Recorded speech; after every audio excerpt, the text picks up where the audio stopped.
नमस्कार, आपका नेता में आपका स्वागत है। मैं हूं श्वेता रंजन। हिंदुस्तान की आर्थिक राजधानी मुंबई और मुंबई का व्यापार केंद्र दक्षिण मुंबई। तो आज हम हैं दक्षिण मुंबई संसदीय क्षेत्र में। ये मुंबई की सबसे पुरानी रिहाइश है और यहाँ का प्रतिनिधित्व कर रहे हैं युवा सांसद मिलिंद देवड़ा।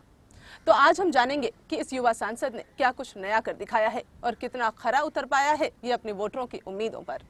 संसद में सबसे कम उम्र के सांसद होने का श्रेय मिलिंद देवड़ा को जाता है। मिलिंद देवड़ा 4 दिसंबर 1976 को मुंबई में पैदा हुए। देवड़ा का राजनीति से बस इतना सा नाता था कि उनके पिता मुरली देवड़ा कांग्रेस के एक वरिष्ठ नेता हैं। व्यापारिक घराने से ताल्लुक रखने के कारण मिलिंद की रुचि भी घर के व्यवसाय को आगे बढ़ाना था। इसी लिहाज से मुंबई के सिडहम कॉलेज से पढ़ाई पूरी करने के बाद अमेरिका के बोस्टन यूनिवर्सिटी से बिजनेस एडमिनिस्ट्रेशन की डिग्री ली। पढ़ाई पूरी करने के बाद जब मिलिंद वापस हिंदुस्तान लौटे तब वो अपने पिता के साथ उनके कामों में हाथ बटाने लगे। मगर राजनेता के बेटे मिलिंद कारोबार तक सीमित होकर कैसे रह सकते थे। एडुकेटेड अब्रॉड, भारत आए, पॉलिटिक्स कैसे हुआ? पॉलिटिक्स और आपका साथ? पॉलिटिक्स आप जानते होंगे कि मेरे पिता कांग्रेस के सांसद है, राज्यसभा के सांसद है। इसके पहले दक्षिण मुंबई संसदीय क्षेत्र के प्रतिनिधि थे। हमारा परिवार हमेशा कांग्रेस पार्टी से जुड़ा हुआ है। हम मानते हैं कि हम असल में असली कांग्रेसी हैं। एंड मेरे पिता ने भी गांधी परिवार से उनका बहुत ही गहरा लगाव था, पूरा परिवार से। और जब मैं वापस आया, मैं बिज़नेस में काम कर रहा था, अपने फैमिली बिज़नेस में एक कंपनी में काम कर रहा था। उसके बाद मुझे एक अवसर मिला कि मैं एक एनजीओ द्वारा, एक संस्था द्वारा, स्पर्श संस्था द्वारा, मैं मुंबई के करीब 100 स्कूलों में जो कि संस्था मुफ्त कंप्यूटर की शिक्षा बांटने की कोशिश में है और मैं इस संस्था द्वारा मैंने काम किया। विदेश में पढ़े लिखे मिलिंद ने स्पर्श नामक एनजीओ बनाकर सामाजिक कार्यों की शुरुआत की। इसी दौरान वो राजनीतिक गतिविधियों से जाने अनजाने में ही जुड़ गए और कांग्रेस ने उनकी शख्सियत में छिपे नेता को पहचान लिया। पार्टी ने 2004 के लोकसभा चुनावों में उन्हें दक्षिण मुंबई के मैदान में उतार दिया। उन्होंने भारतीय जनता पार्टी की अनुभवी नेता जयवंती बेन मेहता को पराजित किया। जब से मुंबई बसी है, यहाँ रहने वालों की समस्याएं भी पैदा हुई हैं। खासकर उन लोगों की समस्याएं बहुत ज्यादा हैं जो पुराने मकानों में रहते हैं। कई नियम कानून भी बने, सरकारी कवायद भी हुई, लेकिन स्थिति जस की तस। कोहराम तब मचता है जब ये इमारतें गिरती हैं और लोग अचानक आई विपत्ति के शिकार बनते हैं। दक्षिण मुंबई के कुम्हारवाड़ा की ये कुछ ऐसी इमारतें हैं जो जर्जर हो चुकी हैं। ऐसी कई इमारतें और भी हैं जिन्हें सरकारिया तौर पर खतरनाक घोषित कर दिया गया है, लेकिन इसके बावजूद इसमें रहने वाले लोग यहाँ से निकलने को तैयार नहीं।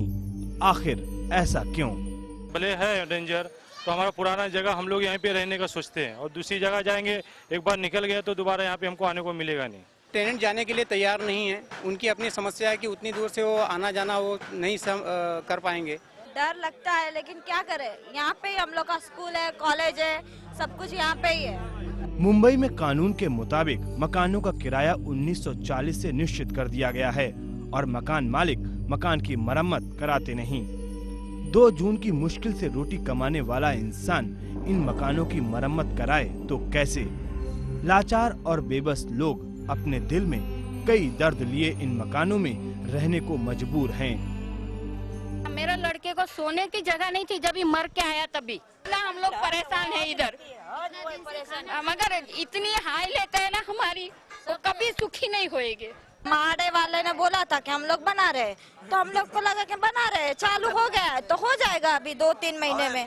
तो ऐसे 2-3 महीना करते करते 7 साल 6 साल तो हो गया है। हालात को देखते हुए 1992 में म्हाडा यानी मुंबई हाउसिंग डेवलपमेंट अथॉरिटी की तरफ से रिपेयर बोर्ड बनाया गया, लेकिन ये रिपेयर बोर्ड भी लोगों की उम्मीदों पर खरा नहीं उतरा। सारी गलतियां रिपेयर बोर्ड वालों ने की है और आज तक मैं कम से कम 50 बार लेटर दे चुका हूं। मेरी चीज का कोई आज तक रिप्लाई नहीं मिला है।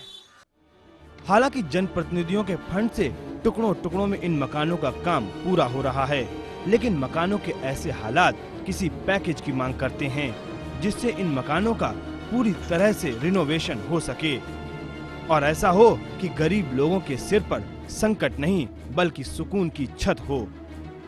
शासन ने कुछ ऐसा ये उनको पैकेज देना मांगता है कि बाबा ये पूरी बिल्डिंग रिन्यूड होए, कंस्ट्रक्ट होए, तो इसकी लाइफ बढ़ सकती है। आज भी मुंबई में करीब 19,000 इमारतें खतरे की स्थिति में हैं, जिसमें अधिकांश दक्षिण मुंबई में हैं। सामाजिक सरोकार से वास्ता रखते हुए सरकार ने कई बार कदम उठाए, लेकिन किसी ठोस नतीजे या फिर किसी बेहतर परिणाम से ये प्रयास कोसों दूर रहे। ये जो आप कह रहे हैं डिलैपिडेटेड बिल्डिंग्स का, जो ऐसी इमारतें हैं जो कि बिल्कुल गिरने के कगार पर है। डिलैपिडेटेड बिल्डिंग्स का जो मामला है, ये महानगर पालिका और म्हाडा जो हाउसिंग एजेंसी है राज्य सरकार का, इससे जुड़े हुए हैं। और यहाँ सबसे बड़ी प्रॉब्लम है फंड्स की कमी, और जो रेंट भाड़ा जो टेनेंट्स लैंडलॉर्ड्स को दे रहे हैं बहुत ही कम है। लैंडलॉर्ड्स का यही आलोचना है। और उसके साथ साथ राज्य सरकार के पास, खासकर म्हाडा के पास पैसे नहीं है उनकी मरम्मत के लिए, उनके रिकंस्ट्रक्शन के लिए। आपको लगता है कि कहीं जो ये ड्यू है मुंबई को, वो उसका नहीं मिल रहा है सरकार की ओर से? कौन सी सरकार की ओर से? केंद्र सरकार, सेंटर की ओर से। हाँ बिल्कुल, मैं मानने को तैयार हूँ। और मैं खुश हूँ कि मैं कहने वाला था कि पहली बार शायद देश के इतिहास में हमारे एक प्रधानमंत्री ने कहा कि हाँ, मुंबई के विकास के लिए मुझे मैं खुद ध्यान दूंगा। और मैं मानता हूँ कि मुंबई आर्थिक राजधानी है देश की, और अगर मुंबई कमज़ोर हो जाए तो पूरे देश को हम आगे नहीं बढ़ा सकते हैं। जब मुंबई में व्यापार परवान चढ़ रहा था तो यहाँ की कॉटन मिलें भी इस व्यापार में महत्वपूर्ण भूमिका अदा कर रही थी। लेकिन समय की मार कह लीजिए या सरकारी नीतियाँ कि एक के बाद एक ये मिलें बंद होती चली गई, और इसमें सबसे ज्यादा नुकसान उठाना पड़ा इसमें काम करने वाले मजदूरों को। गिरणी ही शान होती ही मुंबईची आई, या मातेला विकून तुम्ही झाला रे कसाई। मराठी गीत गाता ये कामगार अपने गीत में कॉटन मिल के उन दिनों की दास्तान बयां कर रहा है जब उसमें काम करना शान की बात होती थी और मिल सभी मजदूरों की जान होती थी। लेकिन ये शान अब अपमान की बात बन चुकी है। एक एक करके कॉटन मिल बंद होती चली गईं और मजदूरों के घर के चूल्हे बुझते चले गए। 1971 साल में मैं काम पे था। वो टाइम मिल का परिस्थिति अच्छा था, जो पगार मिलता था थोड़ा बहुत वो कैसा ही चलता था। मगर अभी क्या हुआ है, ये राज करते नहीं आए, सब मिल धंधे का वाटोला लगाया है। आज सिर्फ 4 या 5 मिलें ही बामुश्किल चल पा रही हैं। जो मिलें बंद हुईं, उनमें काम करने वाले कई मजदूरों को अभी तक मुआवजा भी नहीं मिल पाया है। मेरी दादी माँ ने तो 40 साल काम किया मधुसूदन मिल जो है यहाँ पे वर्ली में, उसको तो कुछ भी नहीं मिला 40 साल काम करके भी, और एक औरत होके भी उसको कुछ भी नहीं, बेचारे गुजर गए। मिलों के मजदूरों की आवाज कई बार संसद में भी गूंजी, लेकिन उस गूंज से उनके हालात में कोई खास बदलाव नहीं आया। आपका नेता में फिलहाल एक छोटा सा ब्रेक, लेकिन जाइएगा नहीं, क्योंकि दक्षिण मुंबई संसदीय क्षेत्र पर हमारी निगाह बनी रहेगी।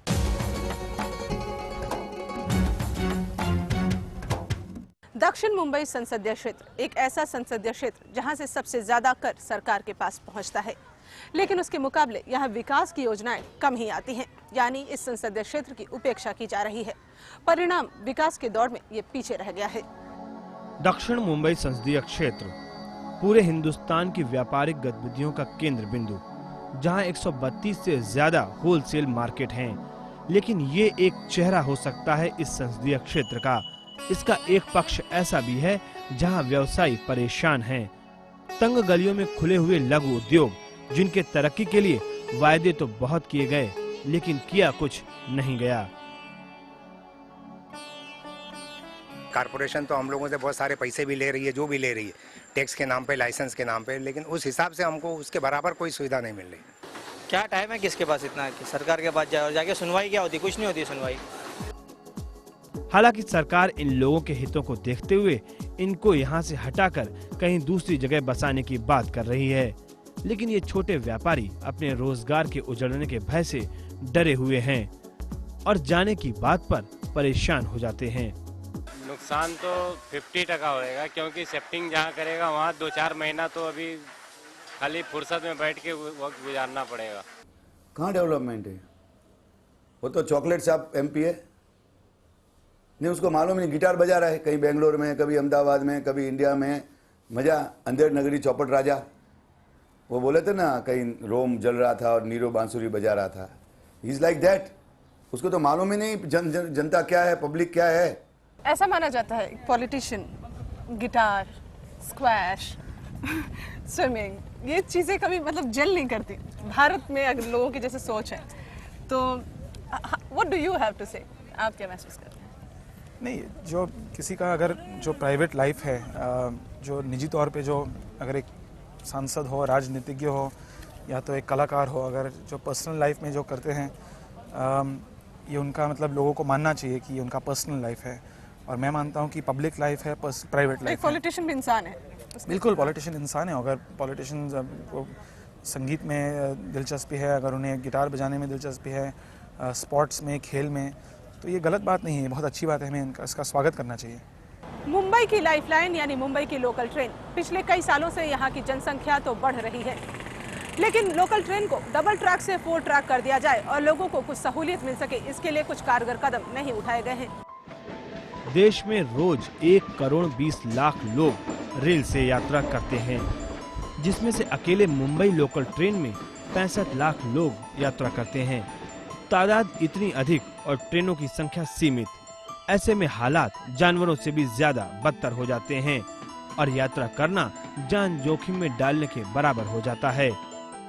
इंसान जानवरों के लिए क्राइटेरिया फिक्स है कि एक ट्रक में कितने बकरे भरे जाएंगे, एक ट्रक में कितने जानवर भरे जाएंगे, पर हमारे यहाँ रेलवे में कितने इंसान भरे जाएंगे उसके लिए कोई स्पेसिफिक नहीं।